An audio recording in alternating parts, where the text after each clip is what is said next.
딱 일주일 되는 날 어머니께서 저한테 김장해야 되니 김장떡 시쳐라. 거기에 밥알이 덜덜 막 붙었는데 그걸 어머니가 이렇게 뜨는 척을 이렇게 하시더니 그 밥의 주걱을 제 앞에서 쓱 긁어서 이렇게 주시는 거예요. 근데 제가 얼른 메시지가 딱 오는 거예요. 너 까불지 마. 너란 존재는 우리 집의 순위가 이거야. 시댁에서 함께 하는 동안은 제가 저의 능력은 그냥 저 가족들의 밥을 하는 데만 쓰이는 거구나.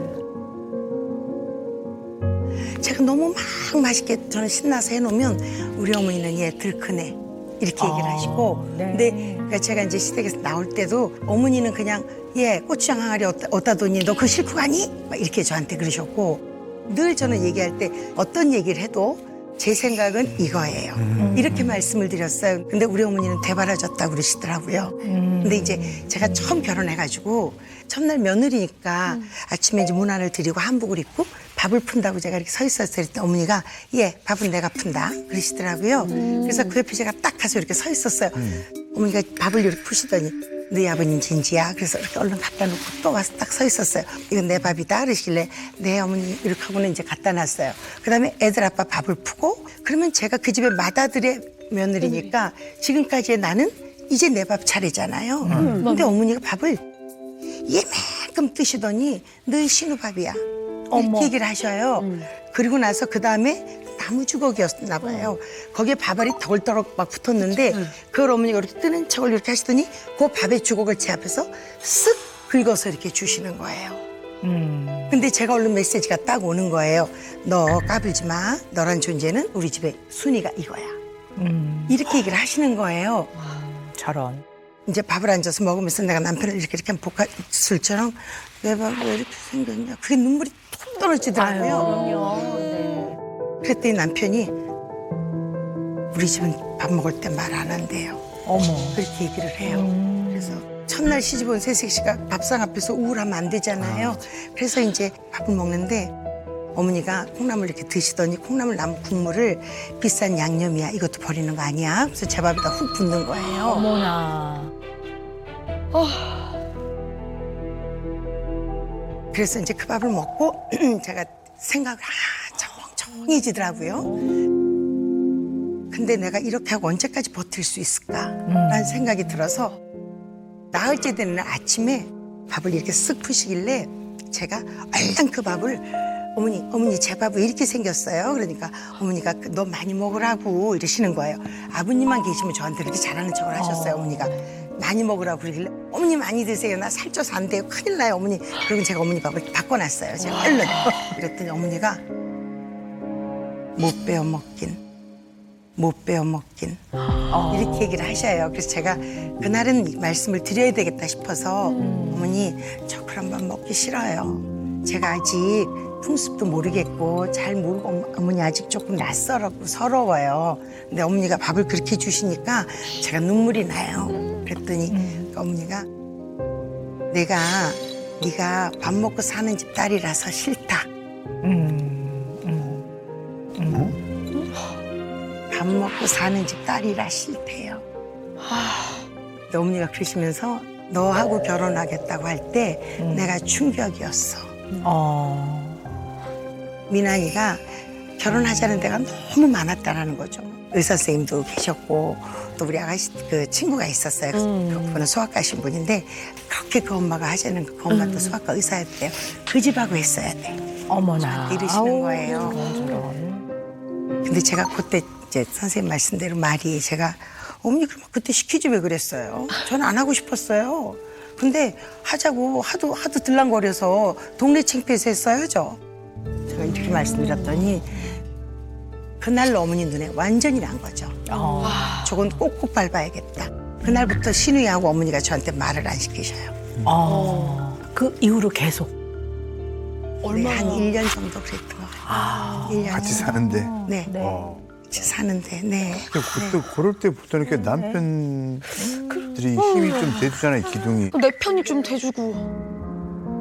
그게 그때 환경이 이제 3년 차 올라가고니까 정말 그때는 정신 없을 때니까 집에도 뭐 이틀에 한 번 뭐 이렇게 오니까 정말 너무 다 그게 다행이었어요. 그때 제가 아무리 남편한테 또 막 조잘조잘했으면 어머니하고 남편 관계는 또 어찌 같이 사는데 어떻게 됐겠어요. 그러니까 그냥 그렇게 지난 게 이제 가만히 입 다무는 게 습관이 된 거죠. 보니까 남편분한테만 인정을 못 받은 게 아니라 그 중요한 가족인 네. 시어머니 네. 그리고 또 뭐 시누이 이런 분들한테도 그냥 인간 이해종으로서의 어떤 기본적인 인정, 네. 존중 이런 것들을 충분히 못 받으신 면이 있긴 네, 있네요. 맞아요. 쌤 맞습니다. 그 당시에는 정말 많이 힘드셨을 것 같아요. 좀 마음이 어땠을지 좀 그 마음을 좀 들어보고 싶습니다. 뭐라고 할까요? 지금도 너무 가슴이 아픈 건 시댁에 같이 살 때 이렇게 식탁 안에서 아버님, 아가씨, 뭐 시동생 다 식사를 하시잖아요. 저는 그러면 빨리 일어나라는 말씀은 못 드리고 애라도 좀 안아주지. 지금 서서라도 밥을 먹을 텐데 너무 배가 고프잖아요. 저도. 근데 어머니도 식탁에 앉아 그냥 신문 보고 계셔. 시누이도 거기 앉아서 그냥 신문을 보고 앉았어요. 그런데 그 밭 애를 업고 걸레를 들고 어머니하고 시누이가 다리 꼬고 앉아서 이렇게 다리 흔들면서 보시는 신문 밑을 제가 기어다니면서 떨어진 밥풀을 닦을 때 그때만 제가 생각을 했어요. 두고 보자. 이 또한 지나갈 거지만 보자. 그땐 제가 독을 품었었던 것 같아요. 애가 하나 낳았을 때는 이거 하나만 놓고 마무리하자. 뭐 이런 생각도 했고 그래도 또 하나가 났어요.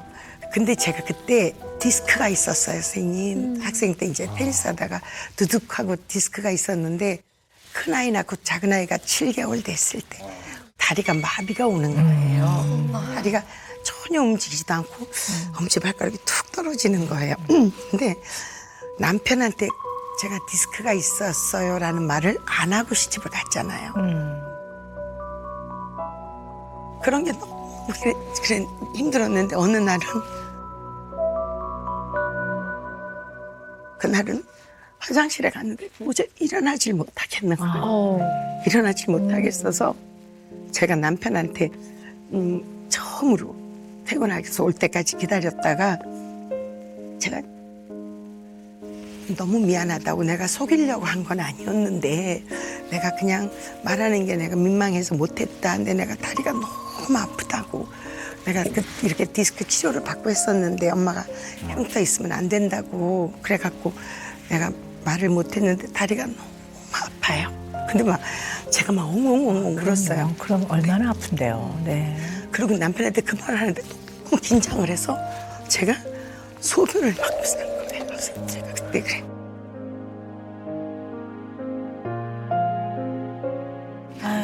그랬더니 정말 남편이 처음으로 너무 놀란 얼굴을 하면서 아이를 이렇게 우리 중구를 띄어서 엄마 애 좀 봐. 그렇게 하고는 학교에 연락을 해서 저를 진짜 들쳐업고 이제 옆에다 놓고 운전을 해서 이렇게 병원을 데려가면서 남편이 눈에 눈물이 뚝뚝뚝뚝 한 거예요. 이 지경이 되도록 말을 못했어? 네가 이렇게 살고 있었어? 이렇게 얘기를 하는 거예요. 그래서 네가 속인 거 아니야. 응? 말했으면 더 좋았을 걸. 내가 엄마한테도 얘기했으면 최소한 엄마가 너 이렇게 힘들게는 안 했을 텐데. 그렇게 그때 위로를 받아본 것 같아요. 그래서 그때 이제 병원에서 제가 수술을 하고 8시간 만에 깨어났대요. 선생님 수술을 5시간인가 이렇게 했는데 너무 가슴이 아팠대요. 남편이 그때. 이제 그러고 나서 남편이 애도 좀 봐주고 뭐 이제 엄마한테도 엄마 얘 다리 아파 이랬는데 11월 달에 제가 수술을 했는데요. 그때가 김장철이었어요, 선생님. 근데 선생님께서 저한테 최소한 2주일은 움직이면 안 돼. 당연하죠. 네, 움직이면 안 돼 했는데 딱 일주일 되는 날 어머니께서 저한테 김장해야 되니 김장떡 시쳐라 그러시더라고요. 일어나서 그걸 씻는데 정말 죽을 것 같더라고요. 남편이 막 퇴근해서 왔는데 김장 하나를 제가 2접시씩 막 이렇게 했으니까 남편이 죽으려고 너 이러는 거냐고. 엄마 얘 수술한 거 알잖아. 왜 이러는 거야? 막 처음으로 엄마하고 아들하고 막 싸우더라고요. 그러니까 그것도 전 너무 불안한 거예요. 이 뒷감당을 내가 또 어떻게 해야 되나? 남편하고 엄마 사이가 이렇게 되면 난 이거 어떡하나? 선생님, 그 다음부터 저는 더 숨을 죽여야겠다, 이런 마음이었어요.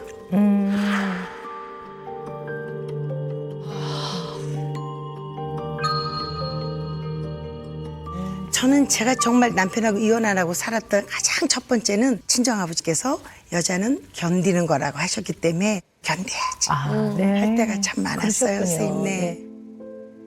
결혼식하는 날 신부 입장하는데 제 손을 딱 잡으시면서 혜정아, 참는 거다. 인생은 참는 거야. 참다가 안 되면 견뎌보래요. 견뎌도 안 되면 그땐 버티는 거야. 그러면 네 인생은 성공일 수 있어. 늘 사는 동안에 저의 외침이에요.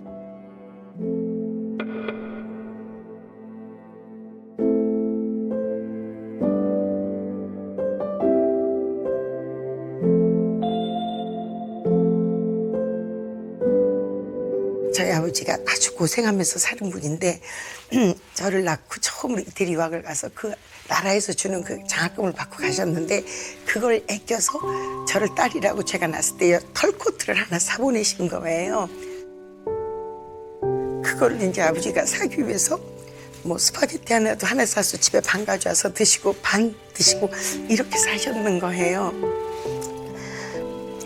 그런 내가 이렇게 아버지 배반하면 이건 안 되지.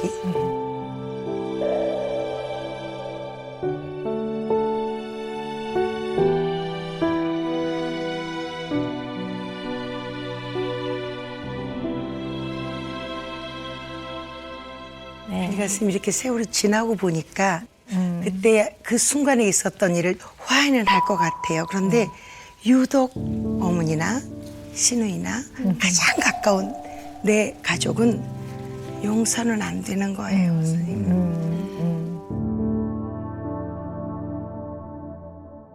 선생님, 화해는 내가 내 안에 내 마음하고 내가 하는 게 화해거든요. 그래요, 선생님. 너무나의 마음을 아프게 한 그 대상자와는 그 일이 없었던 상태처럼 들어가기는 어려운 것 같아요. 그러니까 내가 내 마음과 화해를 한다면 나의 마음에 더 상처를 주는 정도로 더 이상 미워하지 않는 게 내 마음의 화해가 아닌가 싶어요. 표현도 그냥 선생님 편한 대로 하세요. 자연스럽게 편하게 하실 수 있는 방식으로 그냥 표현하시면 될 것 같아요. 네. 이렇게 보겠습니다. 네네. 박사님, 이제 은영 매직 시간입니다. 네. 이혜정 고객님께 내려주실 오늘의 은영 매직 너무나 네. 기대가 됩니다. 네. 당신은 VIP입니다. 네. 어머나, 고맙습니다. 네. 선생님은 VIP. 서로를 귀한 손님처럼 대라라고 말씀을 드리고 싶어요. 부부끼리. 네네.